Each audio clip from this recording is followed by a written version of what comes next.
दिवसापूर्वी माझ्या पप्पांनी शेतात एक रताळ्याचा प्रयोग केला होता, तो सक्सेसफुल झालाय का तो ह्या व्हिडिओमध्ये आपण बघूया की तो पप्पांचा रताळ्याचा प्रयोग सक्सेसफुल झालाय का। आणि पप्पांनी शेतात ना बिरडं पण पेरलं होतं, त्या बिरड्याच्या भाजीची रेसिपी आपण सकाळी मी तुमच्यासोबत शेअर केली।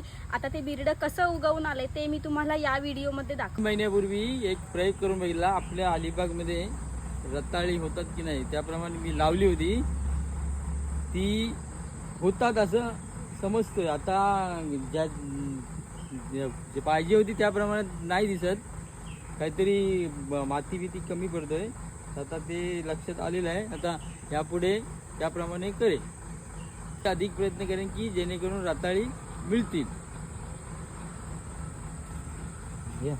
बिरडं आहे शेतात उगवणारं, पावसाळी। किती दिवसापूर्वी हे टाकलेलं? हे 4 दिवसापूर्वी टाकलेलं।